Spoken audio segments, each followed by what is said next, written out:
Well, good morning in the Americas, good afternoon in Europe, and good evening if you join us from Asia. Welcome to this webinar on security in the Mediterranean, the Russia factor. I'm Nigel Gould-Davis, Senior Fellow for Russia and Eurasia at the International Institute for Strategic Studies. This is the third webinar in our series of geopolitics in the Mediterranean.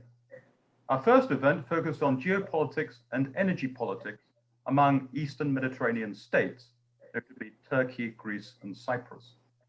Our second event focused on NATO perspectives on the Mediterranean, especially the projection of stability on NATO's so-called southern flank. Today, we discuss Russia's role and ambitions in the Mediterranean. In recent years, Russia has grown stronger, more assertive, and more adversarial to the West across the board. It has also played a key role in the Syrian conflict. How does Russia now influence the Mediterranean, and how might it do so in the future? What are the implications for others, including the United States, NATO, and the EU? This webinar is on the record, and a recording of it will be made online soon after. It is a pleasure to introduce a distinguished panel to discuss these issues today. Vice Admiral Fozzie Miller is an associate fellow with us at the IISS and a consultant, policy advisor, and speaker. Fozzie retired from the US Navy in 2015 after a long and distinguished career, including as commander of the US Fifth Fleet. In 2015, Fozzie was awarded the Distinguished Service Medal. David Merkel is an associate fellow at the IISS as well, and managing director of Summit International Advisors. David's many senior government roles included Deputy Assistant Secretary of State for European and Eurasian Affairs. Natalie Tocci is director of the Istituto Affari Internazionali and a special advisor to EU High Representative Joseph Borrell. Her most recent book is Framing the EU's Global Strategy, published by Springer Palgrave Macmillan in 2017. Our panel will explore some key questions for about 30 to 40 minutes. We then invite questions from the audience. You are very welcome to ask these at any time, and you can do so in two ways. If you would like to submit your question in a written form, then please use the chat function and type it in there.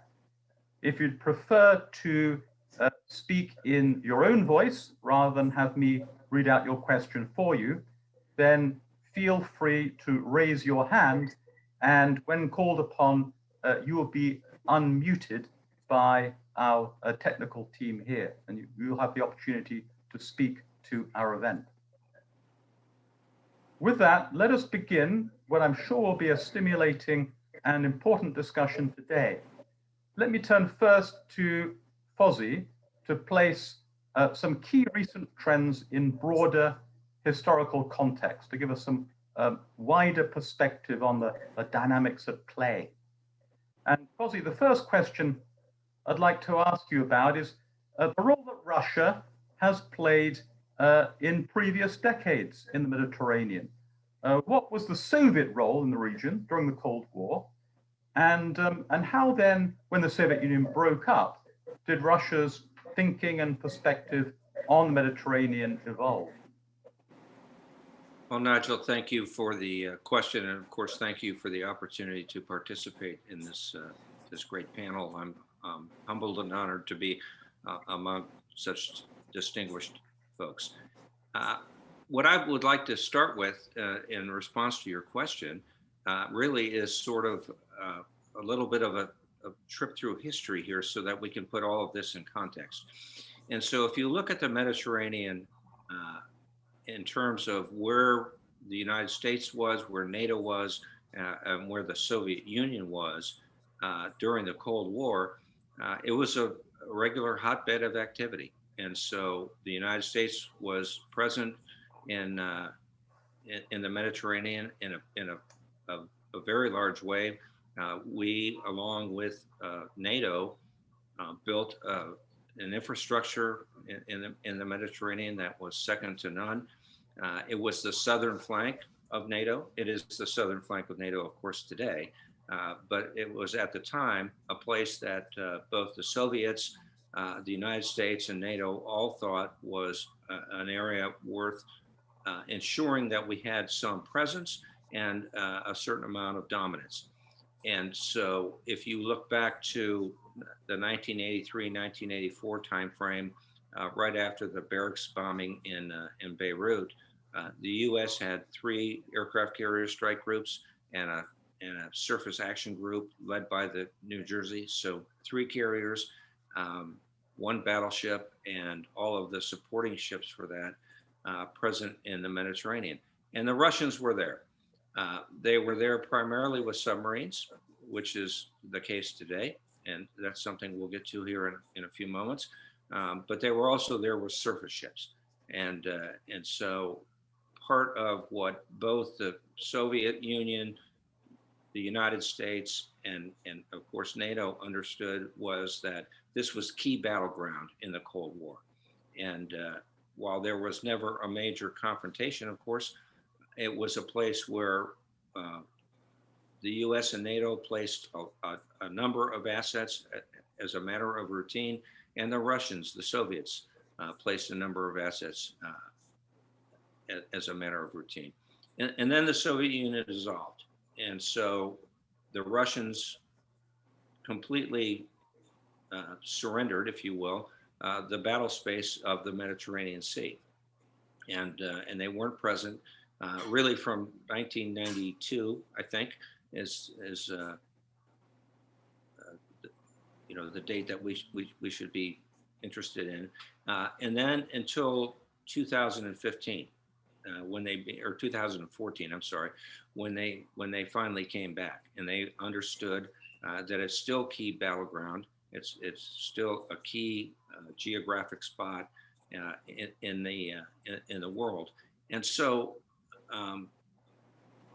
during the period of 1992 to 2015 or 2014, it became a transit corridor for the United States, for the U.S. Navy, and we were sending ships to the Middle East, to the Gulf, in support of Operation Iraqi Freedom and in support of the post-war activity that was required, and of course, in order to be able to provide a military presence, a naval presence that was able to deter Iran from additional activity.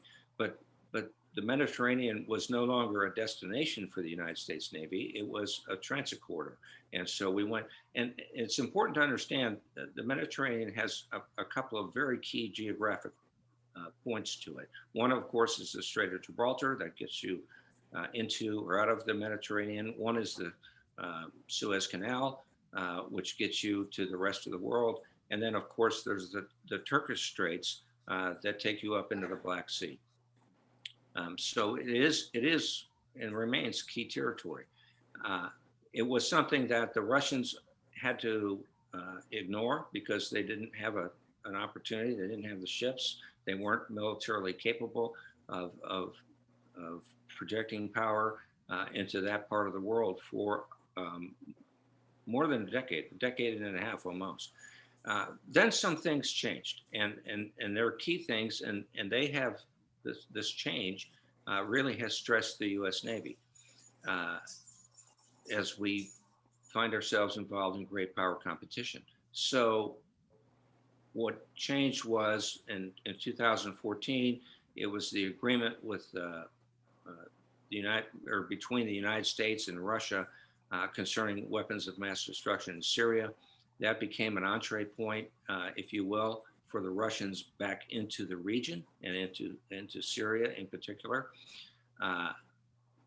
I actually think that happened in 2015. In 2014, a pivotal event occurred, which was when the Russians took over Crimea.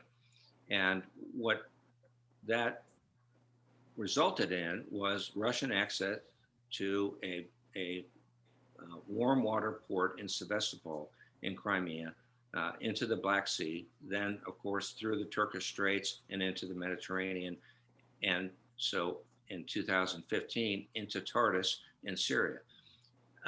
What we saw during that time frame, 2014, 2015, was a great resurgence of Russian naval activity, not only in the Black Sea, but through the Turkish Strait and into the Mediterranean, and in particular into the Eastern Mediterranean. And so the United States and NATO were not prepared for that. They lagged behind in terms of our ability to deter that Russian naval presence. And what it resulted in at the end of the day was the Russians have a port in Sevastopol, a warm water port, available 365 days of the year. And they now have a port in the Mediterranean in Tartus. Now, Tartus itself is not a great port, but the Russians agreed here just a couple of years ago to spend $500 million building and improving the port that's in Tartus. And so what they've been able to do is create a naval presence in the Mediterranean again, much like they had during the Cold War, but it's a presence that the United States and NATO both find difficult to deal with because most US naval assets are divided between our ability to deter the Chinese and our ability to deter the Russians in the North Atlantic. And so it creates a bit of a difficulty in terms of the force structure and the force posture that the US Navy has. So what we see today, I think, is an opportunity for the Russians to continue to expand their capability and their presence in particular in the Eastern Mediterranean, which of course gives them the entree that they would like to have into the rest of the Middle East. And so I believe that's something that we're going to have to deal with and try to find a way to counter their presence. A couple things about Russian naval presence, though, I think is important. The Russians don't have the capability today to build an aircraft carrier like the Kuznetsov. In fact, they barely can keep the Kuznetsov running. But what they do have a very good capability of providing is the building of submarines. This year, in 2020, the United States is building one class of submarines, and we're building one submarine. Next year, the United States hopes to build 2 Virginia-class attack submarines and then start building a Columbia-class SSBN replacement that replaces the Ohio-class submarines. But we struggle with this in terms of our ability, both in terms of infrastructure and in terms of our ability to pay for it, to maintain that sort of procurement schedule. The Russians are building 6 different classes of submarines right now. They build very good submarines. They're also building frigates and corvettes. And so their ability to project power from Sevastopol and Crimea into the Mediterranean, which gives them the access that they need and desire into the Middle East, they're in pretty good shape.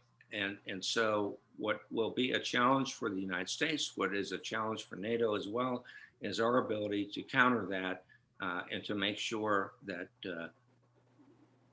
we're doing the things that need to be done to maintain stability in the Mediterranean and to limit the Russians' ability to project power via the sea into Syria and then therefore into the rest of the Middle East. Thank you very much for that wonderfully clear and comprehensive overview. And you paint a very clear picture of a resurgence that has taken NATO aback, that it wasn't really expecting in the past 6 or 7 years or so. There's specific moments with respect to Crimea and Syria, but not just the aspiration, but the ability to build new kinds of submarine that will reinforce and provide some strength to those aspirations. That's wonderful. Thank you. David, could I turn to you now and maybe ask you to sort of discuss in more detail, perhaps, what on the specific question of Putin's drivers in the region, what might a resurging presence in the Mediterranean, what purpose might that serve as far as Russia is concerned? What would be the thinking behind increasing its presence as potential threat to NATO in this particular part of the world? Great. Well, Nigel, first of all, thanks very much for the invitation, and I hats off to IISS for the serious, comprehensive way in which you've looked at this very important topic. I liked Fozzie's overview. I want to pick up on how the tide has shifted in a way from what we expected to what is the current event relative to who is projecting their diplomacy and power in which direction. And Fozzie covered the history very, very well. I would point out that in 2005, I was managing the Black Sea policy process at the NSC, and Steve Hadley, then the new National Security Advisor for the second term of the Bush administration's first trip was to Turkey, and that trip was followed up with a Black Sea policy. And the idea, of course, was for the Euro-Atlantic stability and security to be extended into the Black Sea. The new NATO members on the edge of Europe, Bulgaria and Romania, existing NATO members, Turkey, and perhaps new NATO allies, Georgia and Ukraine, could identify things of interest that they shared in the Black Sea, things they could work on with Russia, and things that they could work on hopefully without the active objection of Russia. But as pointed out, you have the war in 2008 in Georgia, the war, the annexation and war in 2014 in Ukraine. And instead, we're talking about Russia projecting its influence and force into the Mediterranean. So what are its interests? Well, Russia is always up for driving wedges in Euro-Atlantic institutions. So an opportunity to not create, but to see Turkey and Greece have difficulties, there's an opportunity. And the opportunity where the EU is stymied in action is in its interest. So in the Eastern Mediterranean, specifically on gas, Russia is always interested in not only controlling the supply of gas, but also the market. And it finds its interest in combination with Turkey in this regard, because the Eastern Mediterranean Gas Consortium is a difficult issue.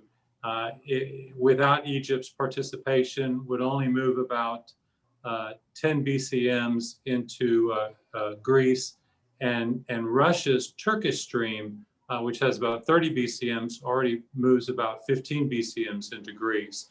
So I always tell either students or heads of state, if you're involved with geopolitics, you're involved with energy.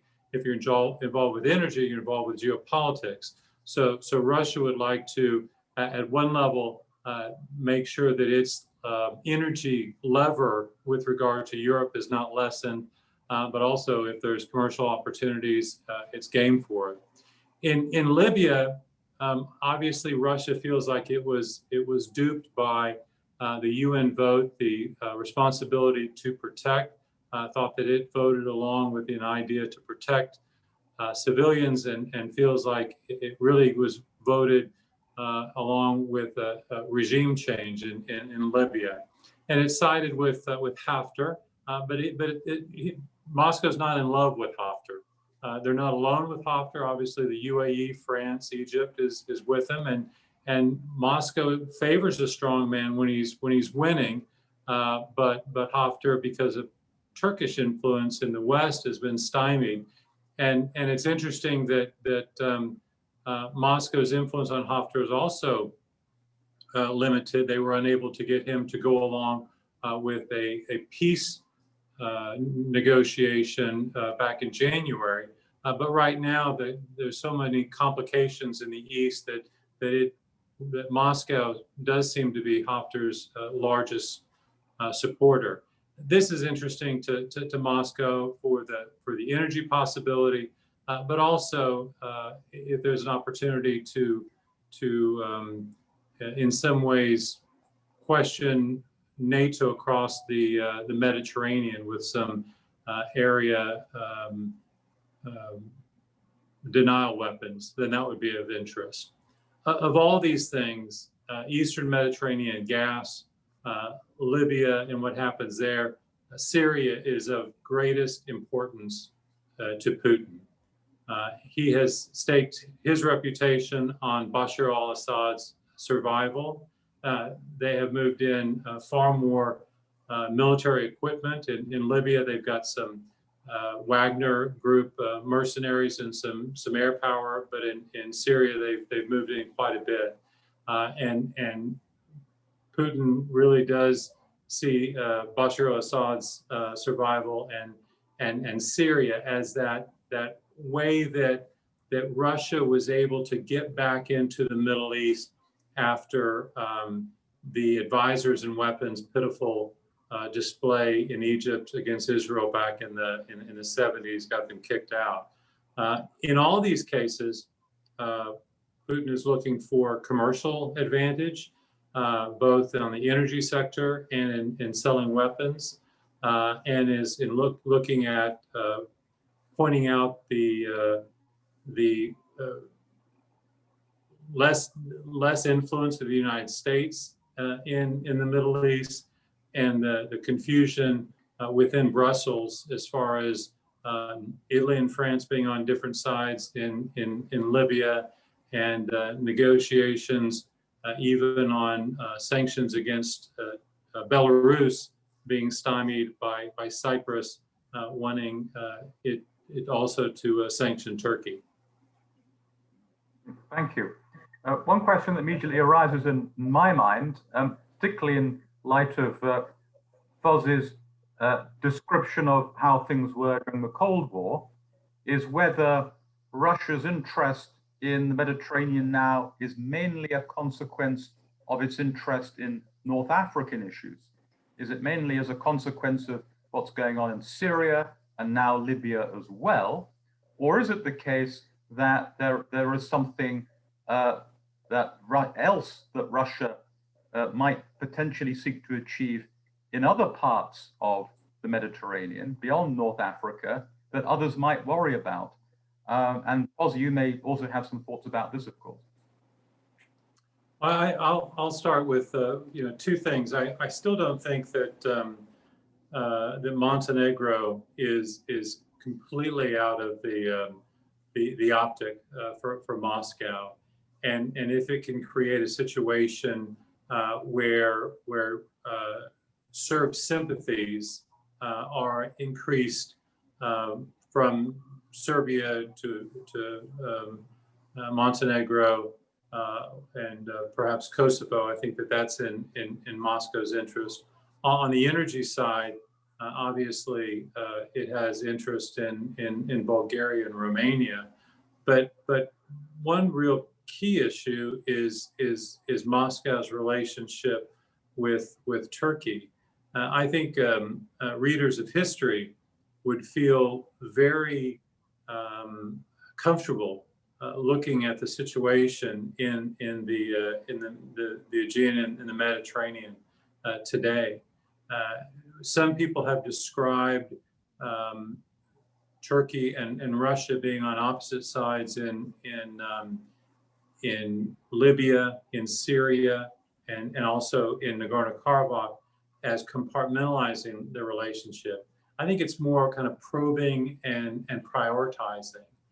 In Libya, they are in some way kind of disentangling from each other, but the oil crescent and CERT provides probably a dangerous opportunity for Turkish and Moscow's interests to really clash. Otherwise, Turkey can satisfy its needs of an agreement between Libya and Turkey for oil in the Eastern Mediterranean, and Russia can satisfy its interests.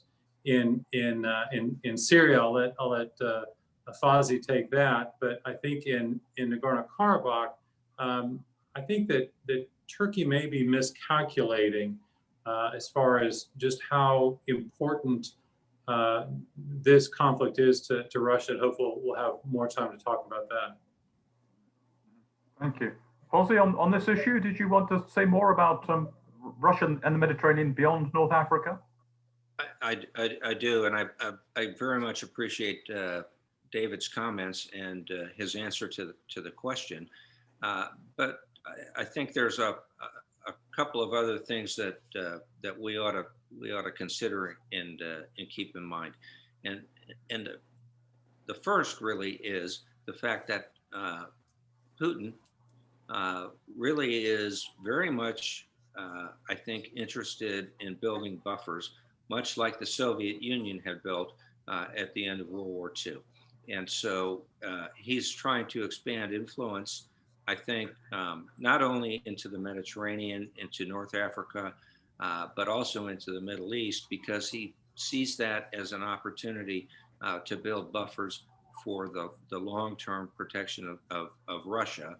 And I think he very much views it as an attempt to rebuild the Soviet Union. So what does that all get us to, I think, are a couple of different points. When we look at Russia's interest in Libya and in North Africa writ large, there's a certain amount of their activity, I think, that is driven by the fact that they would like to be able to control additional gas and oil fields that they don't currently control. That's not part of their economy. I think they'd like to expand that.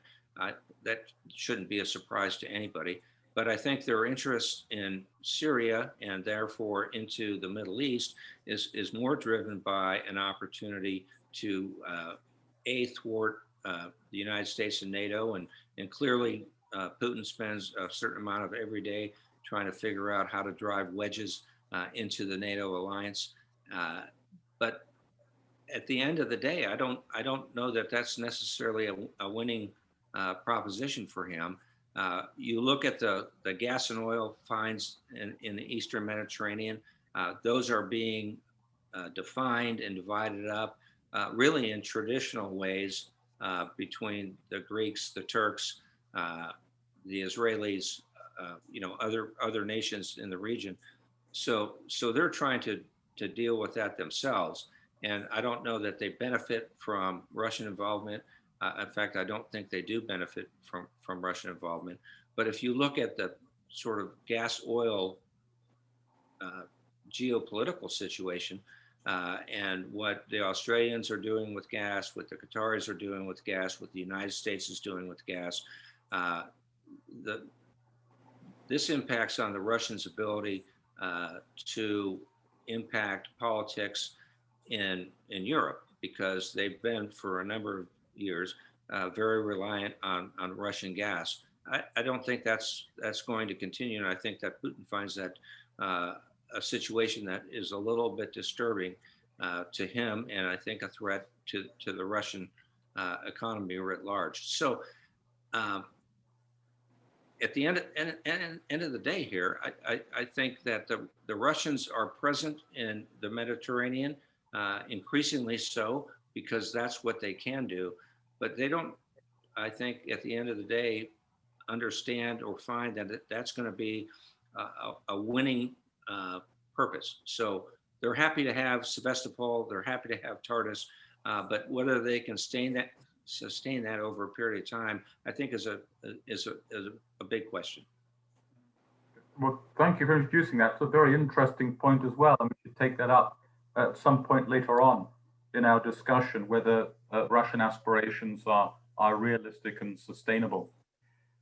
Natalie, I'd like to turn to you now. So if we look at this recent period of resurgence of Russian activity and presence in the region that Fozzie has drawn our attention to, we've seen how the Russian activity around the Black Sea has escalated after the annexation of Crimea. We've seen how Russian activity in the Middle East has escalated as a consequence of Syria. But now if we're looking forward at the emerging drivers of Russian activity and influence, of course, it's Libya that we should probably have in mind. So could we return to that question? Could you tell us more about how you see Russia's presence and influence in Libya as having evolved in recent years, and how you think that might develop in the future? Well, thank you, Nigel, and thanks for the invitation. And in a sense, much of what I'll be saying is going to echo in some respects and perhaps sort of unpack a little bit more what has already been said by Fozzie and David. So I think sort of, looking at what Russia is doing in Libya and sort of taking as a sort of point of comparison, obviously Syria as the other main focal point in which its Mediterranean resurgence has taken place, I think it's worth sort of highlighting the fact that whereas in the Syria case, there are very tangible direct interests at play, in the case of Libya, we're talking more about a set of indirect interests and potential opportunities to exploit. So, we think Syria, and we obviously think, not only of the sort of rekindling of an old historical relationship dated back from Soviet times. We think about Tartus.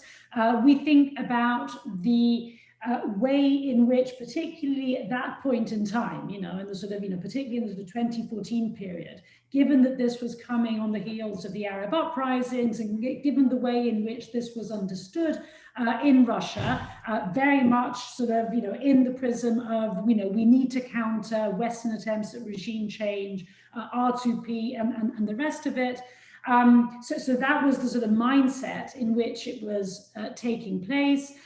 There was obviously the sort of flip side of that coin was the idea to bolster, sort of the authoritarian retrenchment against the Arab uprising. So there were a set of direct interests that really, and of course there was the question which both Fozzie as well as David were highlighting, which is the fact that this was taking place within a broader sort of global context of growing great power rivalry, and the way in which Russia really saw this as being back into, a sort of a step back into the Mediterranean as a way of sort of articulating its great power status. Now, in Libya, what we see is that, yes, to some extent, part of the same reasons are present, but they are either sort of very much diluted or actually completely absent. So yes, it is partly a story about being against political Islam, particularly if political Islam is read through the lens of the Muslim Brotherhood. But this, I would say, has not been the sort of principal reason for the support for Haftar. Also because Haftar has been supported by Salafi groups. But anyway, that's a slightly different story. Yes, it is partly a story of Russia in the broader context of great power rivalry. But let's face it, particularly in Libya, to an extent also in Syria, the United States has been missing in action. And therefore, this has not really been the terrain within which the great power rivalry has really unfolded. And yes, it is partly about a story of authoritarian retrenchment, but regime change had already taken place. So in the sense that the sort of Russian intervention in Libya through the Wagner Group, in a sense, sort of took place somewhat too late in that respect. So yes, there was that chip on the shoulder because of the R2P question, which was highlighted by David earlier, but in a sense it was, we're in a sort of slightly different world than we were back in that sort of 2011, 2014, 2015 period. So to me, the real question when it comes to Libya as opposed to Syria, in sort of addressing why it is that Russia has intervened, and frankly speaking, the sort of best answer that I can come up with is this has been a relatively low-hanging fruit. Now, relatively low-hanging fruit, obviously not in the sense of resolving the Libyan conflict in one way or another. I don't think that this was, and this probably was not and probably still is not the Russian ambition, but a relatively low-hanging fruit in, I think, achieving sort of two sets of things. The first and most important, which connects to the question of having the buffer, sort of Libya as part of a buffer on NATO's southern flank, but it's not any old buffer. I mean, what we've been seeing in the post-Cold War period is that Russia is not simply interested in buffers, it's interested in buffers in which there are simmering conflicts, I mean, not necessarily open conflicts, but simmering conflicts in which it has a stake, and therefore it is able to reignite at more or less at will, or at the very least it is able to control and influence, precisely because the conflict itself is not resolved. And obviously achieving this on NATO's southern flanks is a big bonus, and a big bonus that in honesty has not actually cost Russia very much. Now, the second sort of win for Russia is the way in which, precisely because it does not have direct and, in a sense, very deep interests in Libya, the Libyan card is a relatively convenient bargaining chip that can be used on other fronts. And this can be used not so much vis-a-vis the United States, that does not have much of a presence, or frankly speaking, an interest in Libya, but vis-a-vis, on the one hand, Europeans, and on the other hand, Turkey. Now, when it comes to Turkey, it is clear that what we're seeing, and we're seeing it in Libya, we're seeing it in the Eastern Mediterranean, we're seeing it in Nagorno-Karabakh, it is clear that Russia has a far more important and direct interest in the Caucasus or in Syria, for instance, and therefore it is able, and it will be able, and I think this is very much the intent, could be able to use the Libya bargaining chip in order to strengthen its bargaining position with Turkey, where it operates in these various other theaters as well.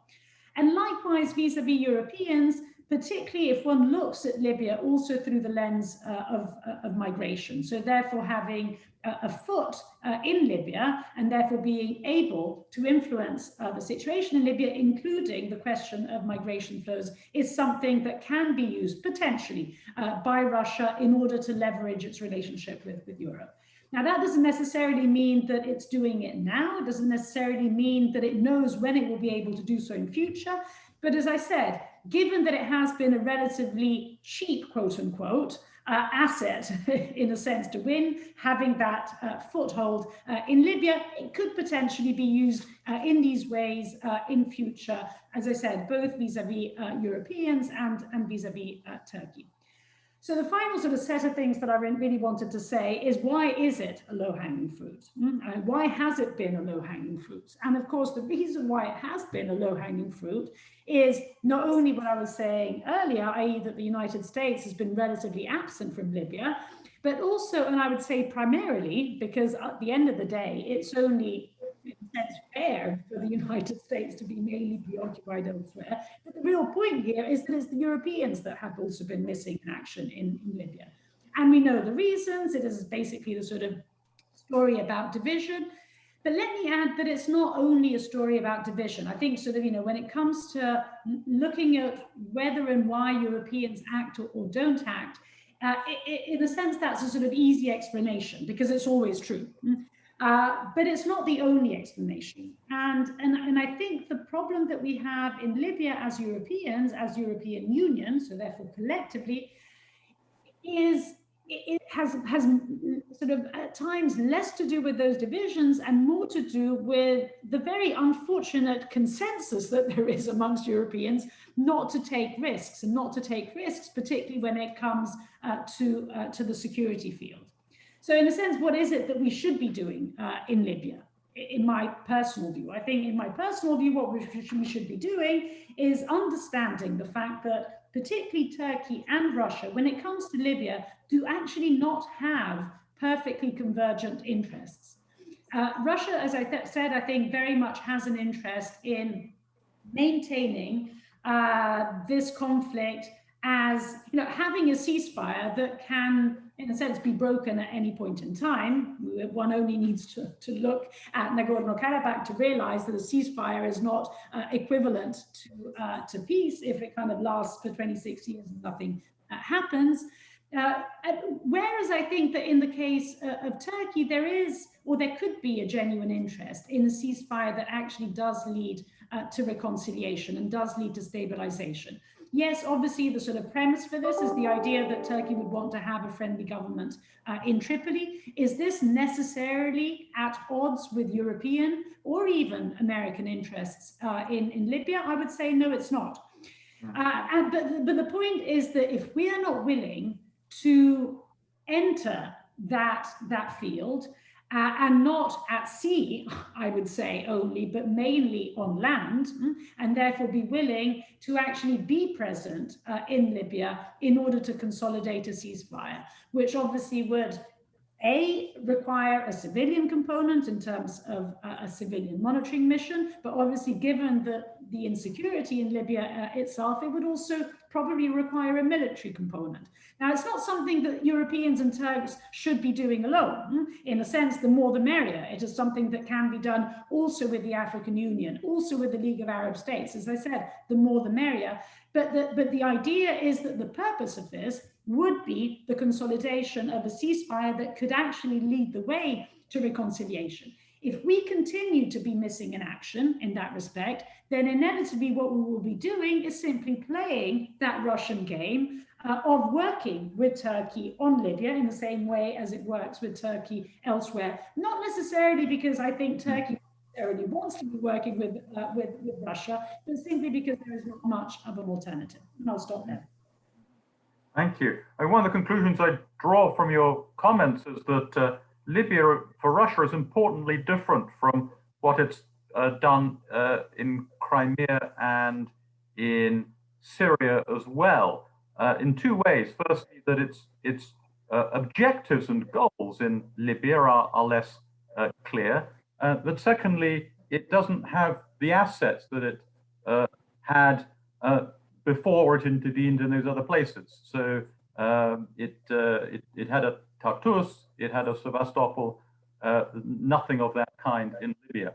So if its goals are less clear and more indirect, as you put it, and also there's no pre-existing military presence there, that takes us back potentially to Fozzy's comment earlier about the sustainability or not of Russia's longer term ambitions in the region. That's very, very interesting. And thank you also for your remarks about the EU's interest in this. And you mentioned the risk aversion and the challenge the EU faces in being more rather than less than the sum of its parts in matters of strategic foreign policy.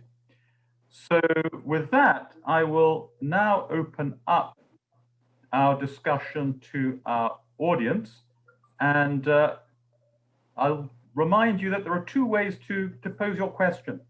One is, if you are happy for me to read it out on your behalf, to type it in through the chat function. The second way is to raise your hand, and then I can see that you would like to ask a question, and I will call on you, and you can then pose your question. So we have some questions already here.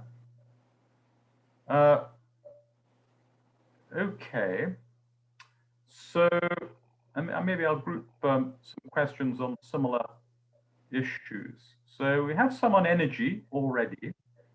So we have Paul Sullivan here says you've mentioned energy. Russia is building Nord Stream 2, move more gas from Russia to Germany.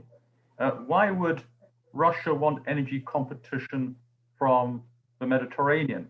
It would be to their advantage to disrupt other sources of energy to make their own marketing power stronger. So, yeah, any comments on that, on Russia and the Mediterranean from energy perspective? David, Nigel? and the question of rivals, alternatives to Russian energy. Then, David, perhaps would you like to? I think what I tried to point out was that where Russia and Turkey do not have common interests in Libya, Russia does have a common interest with Turkey in frustrating the Eastern Mediterranean gas consortium. That the consortium, Total, Eni, ExxonMobil, have postponed any drilling until next year. In fact, the only real drilling that's taking place is by the Turks right now. So while Russia does not share an interest with Turkey on land in Libya, it would be in its interest to frustrate the capital formation and the political unity of getting a pipeline from this gas into Greece. And again, that would be about 10 BCMs. If Egypt joined in, it'd be about 20 BCMs. But the Turkish stream already is sending 30 BCMs, 15 of which are going to Greece. Now, the Nord Stream 2, the debate with that is whether Chancellor Merkel is going to prevent the last little bit from taking place out of frustration for Putin's recent actions with regard to Naval and other things more recently. And there's been a debate in Berlin where you have a very, very powerful business lobby that usually likes to do things with Russia. Energy is a difficult thing in Germany because they always look at energy security, securing the supply of energy, and diversifying the supply of energy as polar opposites rather than complementary. So I think you will see Nord Stream 2, unfortunately, be completed with Germany's support. And I think that's a very negative thing towards for Ukraine, and it gives Russia a enhanced lever in energy over Europe. Can I just chip in on this, Nigel? Yeah, please. I think in some respects it really does highlight sort of some of the in a sense the more conceptual point that I was trying to make, which is really the fact that it is often the way in which we act as United States, as Europeans, that creates almost an artificial convergence of interest between Russia and Turkey, which does not necessarily exist. And I think energy really highlights this point. So yes, I agree with David that both Turkey and Russia have an interest in stymieing the development of Eastern Mediterranean energy, as it has been construed, unfortunately, also by us. And what I mean by this is that actually, if one looks at it, if one takes a step back, Russia and Turkey should have extremely divergent interests on energy. So Turkey should have an interest in diversifying its energy from Russia, even more so than Europe in many respects. But the way in which sort of Turkey sort of looks at the Eastern Mediterranean, in my view, is actually not focused on energy at all. It's rather looking at the Eastern Mediterranean in a very traditional way, i.e. looking at it through the lens of sovereignty and security, and using energy, in a sense, as a way of sort of re-escalating those old sets of conflicts. If Turkey was really interested in diversifying from Russia, which of course I think it should be in many respects, what we would be seeing is Turkey building LNG plants in Turkey. We would not be seeing Turkey inviting Russia to build its nuclear power plant.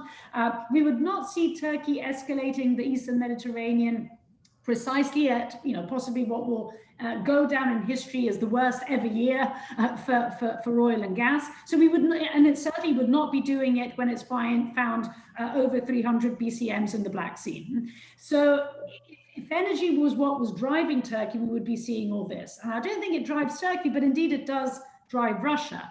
But the problem is that what we have been doing as Europeans and Americans, and here is where I come also to the East Med Gas Forum, is constructing this in a way which creates that artificial convergence of interest, because the way in which we have constructed it excludes Turkey. I mean, it is by all extents and purposes an everyone against Turkey alliance, basically in the energy field.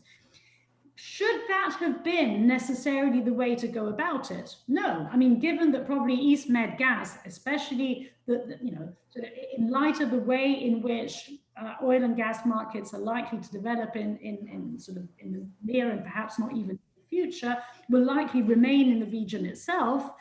Turkey would have been an obvious destination for all this. So it would have been a natural partner in all this.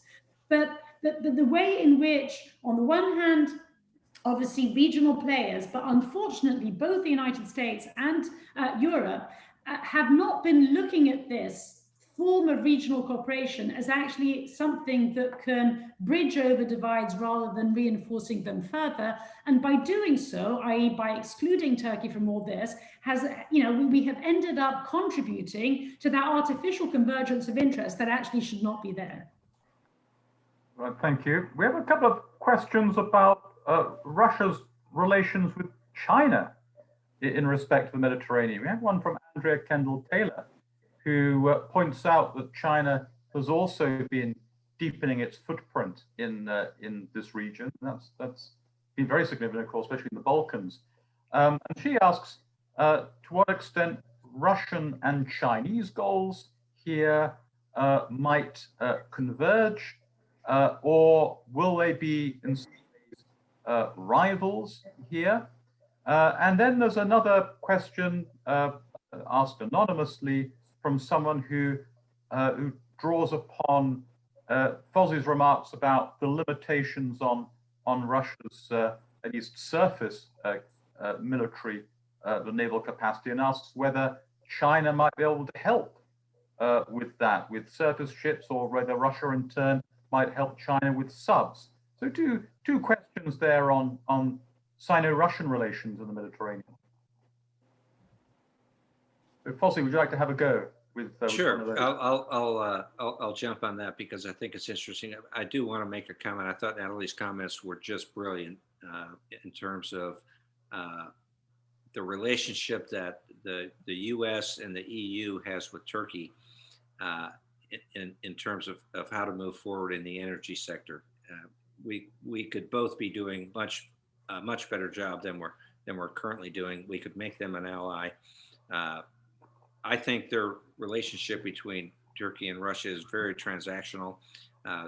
They will each pick and choose where they can agree, and frankly, it seems like, at least in the short term, agree to disagree on a number of other important issues. So I thought those comments were just terrific. But in terms of Chinese involvement in the region, I think is Nigel, the question you were trying to get after, or the participant was trying to get after. It is an area that we need to continue to be concerned about, because I do not think, frankly, that we'll see an alliance in shipbuilding or in other activity between the Chinese and the Russians. I think they are naturally not allies. They're naturally adversaries. I think that the Russians view the emergence of China as a world power to be something of a threat to them. And so we see that increasingly as you go across the world. So if you take the Road and Belt Initiative and you understand that it goes from the South China Sea through the Indian Ocean into ports in Sri Lanka, into ports in the Horn of Africa, in Djibouti, and now up into the Mediterranean, I think the Russians find that to be as disturbing as the United States does. So there's an opportunity here for us to better ally ourselves in terms of economic relationships, diplomatic relationships in the region that we've not yet taken advantage of. But there's an opportunity here to ensure that whatever advocacy China has, whether it's economic or diplomatic, in the Eastern Mediterranean or throughout the Mediterranean or throughout North Africa, that it's done so with the interests of the United States, with NATO, with the EU, all kept in the same mind. So it can be done happily and peacefully, or it can be a little bit more disruptive than that. So I think that's where we need to look at this, and it's to the point that we've not paid enough attention to the Mediterranean over the last, let's say, decade. If you look at the emergence of great power competition, it started somewhere between 2008, 2012. How do we deal with that? Well, we have to deal with it on a global basis. And so we need to be more engaged in the Mediterranean. We need to be more engaged in North Africa. Some of that is a military engagement, but much of it really needs to be a diplomatic engagement. And much more of it needs to be an economic engagement, because we drive the world economy. So lots more for us to do, lots more for us to pay attention to that we haven't paid attention to over the last decade or so.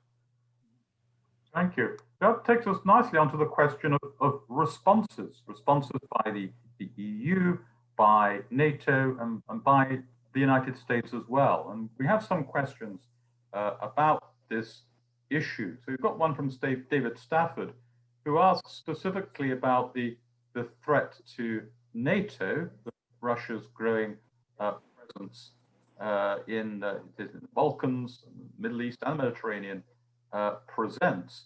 And in particular, what should the NATO alliance do to develop a new strategy in light of this? And also, how far does the Turkish-Russian relationship complicate the ability of NATO to develop an effective way of thinking and acting in response to this Russian presence?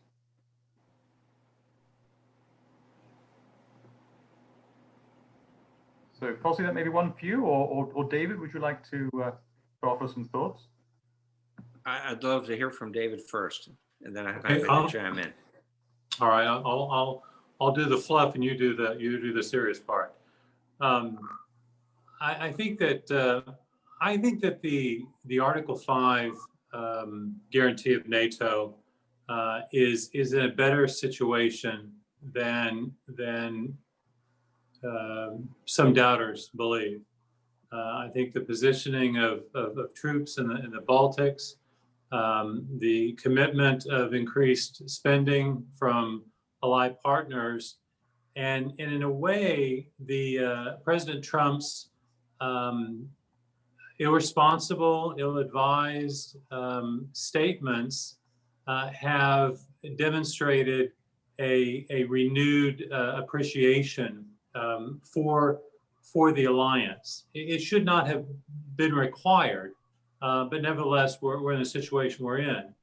And it's interesting that obviously the concern is not tanks through the Fulgur Gap, but the more asymmetric attacks, the type of attacks that an unwilling member could choose not to give consensus for Article 5 guarantees, and that's a concern. But I think we're in a better situation than many believe. I think it's because of the belligerent actions Putin. And I think it's because people have really had to buy in more because of the irresponsible statements of President Trump. I would just kind of add an interesting thing. The Russian CSTO, the Collective Security Treaty Organization, they also have an attack on one as an attack on all. And Armenia is a member of the CSTO. And Putin was very, very specific in saying that because Nagorno-Karabakh is not a part of Armenia, but a part of Azerbaijan, that those treaty guarantees do not go into effect, even though there's some reports of possibly a plane being shot down over Armenian territory. But what would that mean? That Belarus and the Kyrgyz Republic would come to Armenia's aid? These are not folks that are in a position to assist other allies. So I think right now the situation is better, and I think that the outcome of the election here in the United States, if it provides greater clarity on the importance of allies and alliances, will help that even farther. Okay, thank you. Jose, anything to add, please? Yeah, and I'd love to hear from Natalie on this as well. But I think to David's point, which I think is a very good point, the degree of animosity between Turkey and NATO and the United States is, I think, perhaps a bit overstated at this point, mostly, as David pointed out, because of various tweets that we've all received from the president. So I think that we are in a position today where NATO is much stronger and much more unified than it's been in perhaps 10 or 15 years in terms of an understanding of the need to create conditions that lead to greater security. They are investing, the NATO partners are investing more money.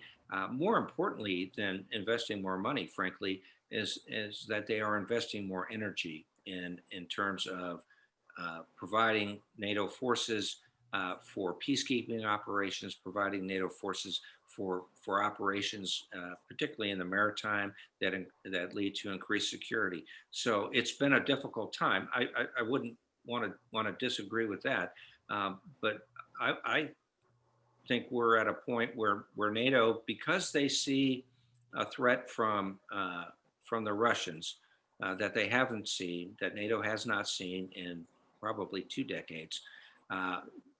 NATO's much more unified in terms of being able to address that threat. How that translates to conflicts in places like Georgia or Azerbaijan and Armenia, that's a little bit difficult because that's not necessarily the area, the geographic area that NATO wants to be involved in. But how we interact with the Turks, of course, especially in terms of, the fact that they've recently accepted S-400 missiles, they put the F-35 deal at risk. Where Turkey's going to go over the next 5-10 years, I think is going to be critically important. But I think to David's point that we can bring them back into the fold and help them understand how they will be able to contribute to the overall stability of the region, which is in their best interest. So I'd love to hear more about that from Natalie. Nigel, can I hop in here so she can have the last word on this? Because I think I differ a little bit on Turkey. Please do, yeah, just briefly, and then yes. And then yeah, so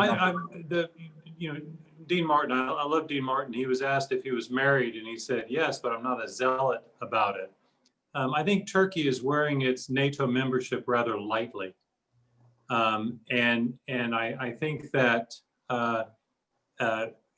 the comfort that we used to have with Ankara because of the leadership looking to the foreign ministry and the military for advice, the Erdogan is really kind of just going off of a very few advisors, close to him. So I have some questions about, and the anti-American feeling in Turkey is so large, and Erdogan is playing to the Muslim communities as far away as Somalia, that I'm just not exactly sure how Turkey would judge certain actions by NATO. That's kind of my largest question. Thank you. It's clearly a critical and complex relationship, this Russo-Turkish. It's only 5 years ago that Turkey shot down a Russian aircraft, of course, and created, in that relationship, at least a short-term crisis. On this larger question of Western responses, now, Natalie, we do have a question directed specifically to you about the EU and how the EU should manage the potential fallout of its failure to act in ways that you have argued it should in Libya. But please, any more general points you'd like to add about EU or indeed NATO and American responses or ways of handling the complex of issues we've discussed today, that would be very welcome. Well, thanks, Nigel. And let me perhaps begin by following up this sort of discussion with Fozzie and David over the sort of NATO-Turkey angle and how this interlocks with the Russia question. I mean, I think if it's at all possible that I actually agree with both, but I think that we should be making an important distinction, and by not making that distinction, we are playing into Russian hands. I think that the distinction to be made when it comes to Turkey is really one between the domestic and the foreign policy fronts. So on the domestic situation in Turkey, I mean, frankly, I really struggle to say anything even remotely positive. I mean, it's clear that the way in which things have been developing, and one can be more or less generous in where you put the cutoff point in terms of when the slide of de-democratization and sort of authoritarianism began, but it's very clear that it certainly has been going on for, I would say, the best part of the last decade. So, but whereas I think on that domestic sort of front, the situation is crystal clear. And I think obviously it poses in some respects more of a problem for the EU than for NATO, but I think it actually should be posing a problem for both. And mind you, it is a problem that is not Turkey specific. It's, it relates to Hungary, it's about Poland. I mean, this is the broader point about how do we react to de-democratizing trends within ourselves, within ourselves, meaning our organizations, be it NATO or be it the European Union. Now, having said that, I do think that it's important to look at what Turkey does on the foreign policy front and recognize that on foreign policy, it's actually not such a black and white situation. In Syria, and in Syria, they ended up doing what they did because we didn't do much at all. And I think an even stronger argument can be made because obviously then in Syria, they did a number of things that we would have never done, namely particularly vis-a-vis the Kurds. But in Libya, I think that argument can be made in an even stronger way. I mean, how often did we say that we backed the UN supported government of national accord? And we said it and we repeated it nonstop. What did we actually do? Nothing. And the truth is that if now we are, and I'm maybe sounding very blunt about this, but if we are now in a situation in which we're even talking about a ceasefire, it is because there has been an intervention, and it's been Turkey's intervention that has reestablished a balance of forces, that has made both sides recognize that it cannot be a sort of winner takes it all solution. Now, by still not acting, what we end up is what I was describing earlier, i.e. the risk that, yes, we do get to a ceasefire, but that ceasefire is not actually the avenue stabilization, but it's simply the avenue for a simmering conflict that can be reignited at will, particularly by Russia. So, I think when it comes to foreign policy, one really should disentangle what Turkey does where and exactly where it is that it's really problematic. And one could look at, for instance, the situation in Nagorno-Karabakh through that lens, where it's actually not problematic actually at all. And I would really point to Libya. And where it is problematic, take the Eastern Mediterranean, not because it's something that has happened recently, but basically because, and here is also why I come back to the energy point that I was making, what happened essentially in the Eastern Mediterranean? This is an old set of conflicts, be it the set of big Turkish conflicts, be it the Cyprus conflict. It didn't emerge yesterday. Basically, what Turkey felt over I would say the last, I would say at least since 2004, but particularly over the last 10 years, it's progressively feeling with its back to the wall. And energy has been, in a sense, an added layer of that conflict that has made it feel that way. It got back into the game through Libya. And what do you do when you're back in the game and you feel that you've been marginalized for a number of years and you actually happen to be led by an authoritarian leader? You lash out. So I think, in the Eastern Mediterranean, yes, obviously it is very problematic. We need to understand the reasons why this has been the case. And frankly speaking, there are no angels in the region. So I say all this simply to say that I don't think that as European Union or as NATO or as United States, we're doing ourselves any favors by not making those distinctions on the foreign policy front, even if we're categorical on the domestic front, that Turkey's obviously not headed in any good place. Now, on the sort of fallout question for the European Union, I would say that, fallout of inaction in particularly in Libya, there is the obvious fallout, which mainly has to do with migration, as well as with security. If not intervening, not intervening so as to consolidate a ceasefire in Libya, ends up in a scenario of a simmering conflict, and therefore in a situation in which governance is, if you like, there are at best large swaths of areas in which there is limited or no statehood at all. Obviously, that creates a massive problem in terms of a sustainable sort of management of the migration situation. It creates real risks when it comes to security, particularly thinking about terrorism, and that's the sort of direct sets of sort of fallouts of inaction. Then there is obviously the sort of broader, the broader costs of inaction, and this goes back to the Russia point.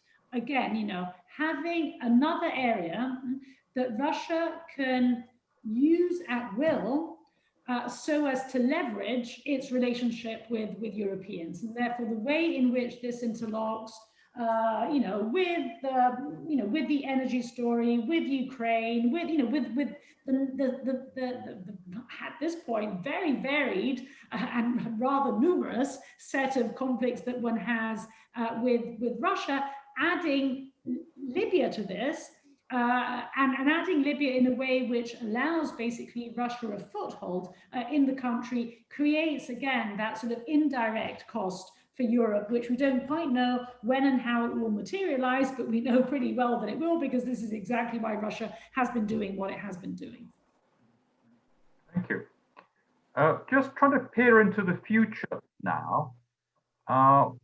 It's inevitably a speculative question, but if we're looking for the next steps in Russia's aspirations to extend its presence or influence, where might we look that may not be on many radars? So recall, almost no one saw Crimea coming. The dramatic escalation of the Russian activity in Syria came as a surprise to most people as well. Libya, it seems to me, too, it's not something that people saw as coming a long way off. So there have been a series of surprises, and we know more generally that Putin likes to keep others off balance by trying to retain an initiative that again disconcerts and surprises others. So again, in speculative mode, and not asking for predictions that will hold anyone against, but thinking imaginatively about black swans, is there anything that we should be thinking about next, do you think? Nigel, perhaps if I can jump on this first. I would say, and this is going to be a very unsatisfying answer, I realize this, but I would say that given what has been happening in recent months, meaning given Belarus, given Nagorno-Karabakh, given Kyrgyzstan, so basically kind of Russia has quite a lot on its plate at the moment. So if I were to sort of make a prediction, I would say that whatever Russia will do will probably not be out of a sort of first mover strategy. I mean, it is not something that Russia will voluntarily seek to ignite, given that it has already a lot to worry about at the moment. What I do think is that if something, and this is where we come back to the Mediterranean, if another conflict erupts, and frankly speaking, I mean, it can happen literally anywhere in the region because, name me one country in the region where we really are confident that the premises of sustainability in social, economic, political, security terms are there. I can't name one, literally. And therefore I would not be surprised if, at any point in time, something may happen anywhere in the region. And if something does happen, and again, I can't predict where, and we continue doing what we have been doing, i.e. not very much, then Russia would react, I think, again, because more in the logic of the low-hanging fruit and the way in which this can be used as a bargaining chip, rather than as a sort of proactive strategy of igniting a conflict, of which there are already plenty. Mm-hmm, mm-hmm. Interesting. Thank you. Maybe all low-hanging fruit have gone for Russia. Maybe anything else is a bit higher up and harder to get. And again, takes us back to this question of the sustainability of Russia's ambitions in this region. But David and Fozzie, any speculations about what should be on people's radars next? I'd like to try for two, and these I think also will probably leave you a little bit unsatisfied. I'm skipping past Lebanon, even though the instability there would suggest that perhaps there may be an opportunity, but I think that Russia values its relationship with Israel and would have a hard time figuring out where to go there. The one thing we didn't talk about, however, is that Egypt would not like Turkey to be successful in Libya and to have a more Islamic political state in Libya. So one could see with even greater sense Russia from Libya have common cause with Egypt and start getting more and more involved in Egypt, because in Libya, while the Obama administration was criticized for leading from behind, the current administration is just behind. There's no interest in my conversations with senior State Department folks. They just see this as Obama's mistake, and they're playing prevent defense, and they don't want to involve themselves. I really do want to talk about Nagorno-Karabakh, even though it's already on the papers, but in a different way. The Minsk group has not achieved anything in 26 years, and the U.S. and France, in a lot of people's minds, are not really a legitimate partner within the Minsk group because of our own diaspora. The Azeris look to France and the U.S. as having a double standard, and we have, at least in Washington, and kind of ceded the chair to Moscow in driving the Minsk process. And now Turkey's involved, and I don't see Turkey leaving. I don't see Moscow ceding the stage to Turkey. We talked about the prioritization of different conflicts, and certainly in Nagorno-Karabakh, the Azeris could take a little bit of territory, change the facts on the ground, and then re-engage with the negotiation, or it could build into a broader conflict if Ankara or Moscow miscalculate. Okay. So a new complication in the Russo-Turkish relationship, which could potentially have implications for the relationship in the Mediterranean as well.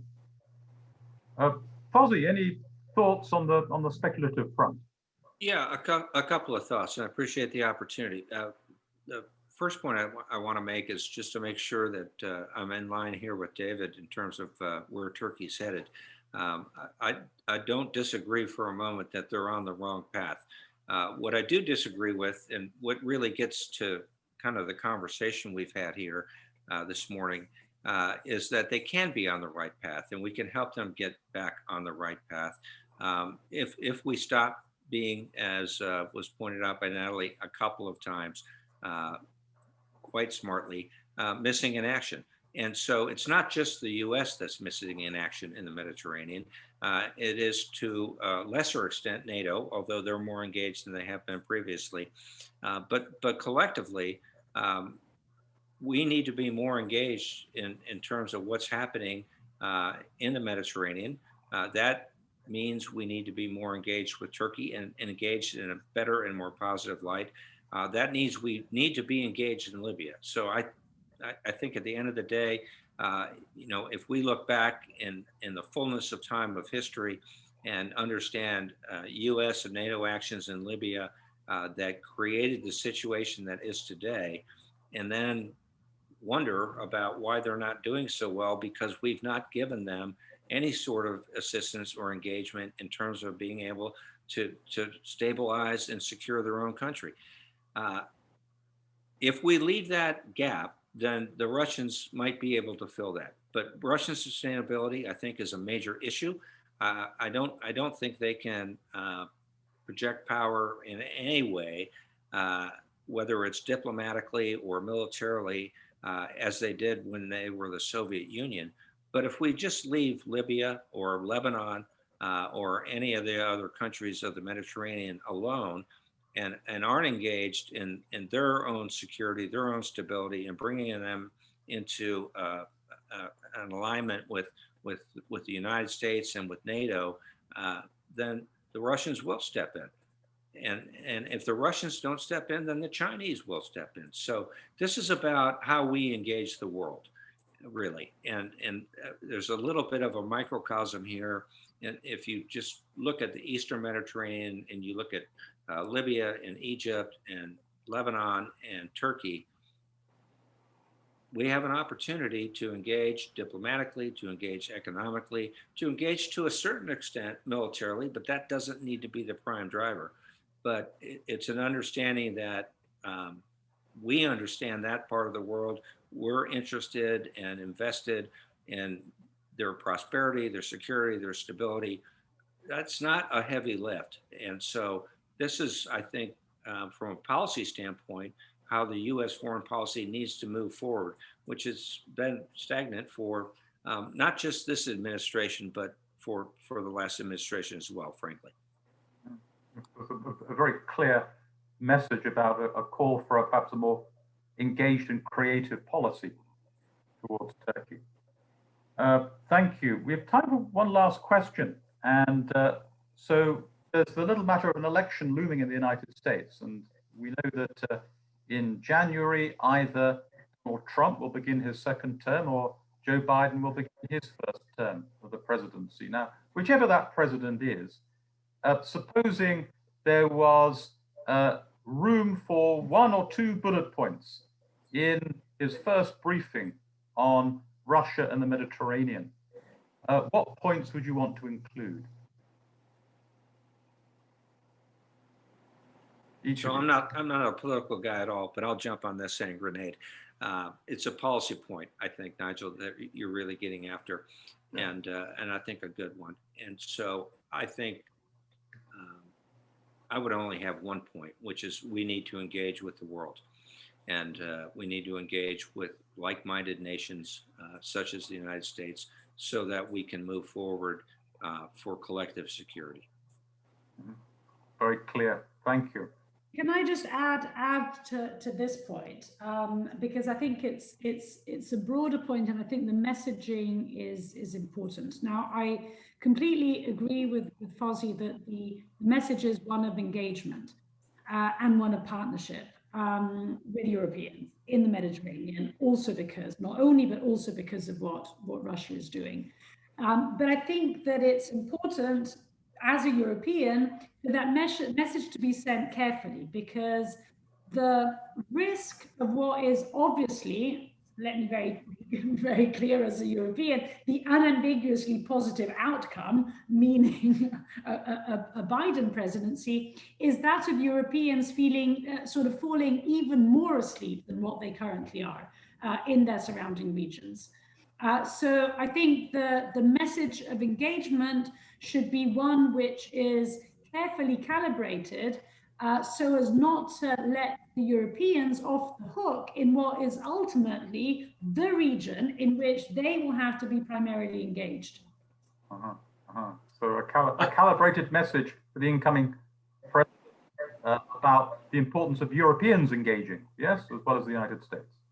Yeah, I would just follow up with two things. One, just to follow up on that, is if it's a Biden presidency, it's not the world of 2016. A lot's changed, and definitely a lot's changed in the Mediterranean. And the second thing, the great thing that's come out in this discussion in the three panels is how many actors are involved here. We have European, Middle Eastern, from Russia, Turkey to the Gulf. And you don't want the policy deliberation on this to be stovepiped within the European Bureau or the Middle East Bureau or the North African Bureau. You want to make sure that everyone, including energy and counterproliferation type folks and trafficking are all involved in it. Thank you. Thank you. That's very, very clear. We're coming to the end of our time. So just some final conclusions or takeaways, perhaps. These are certainly things that I will carry from this webinar. First, there is the striking resurgence in the last 6 or 7 years of Russia in the region. Secondly, the limits, at least of some aspects of the naval power that Russia brings to this, especially surface ships, less so subs. That was something I really took away from Fozzie's remarks. Third, the fact that Russia's maybe taken most of the low-hanging fruit, and the questions about the sustainability of its activism in the Mediterranean. Fourth, the centrality of Turkey in all of this, and the importance of a better, more engaged, more creative Western policy towards Turkey in all of this. With that, I would like to thank our panel for an excellent hour and a half of stimulating discussion, to thank Fozzie, Natalie, and David for your very, very thoughtful remarks. And thank you also to our silent but omnipotent IT guru here, Tom, who controls everything and makes this possible. Thank you finally to the audience for taking part, asking some excellent questions as well. If you're not already, do consider becoming a member of the IISS. You get a lot more than webinars if you do. And thank you again, and we very much look forward to seeing you at the next IISS webinar. Thank you.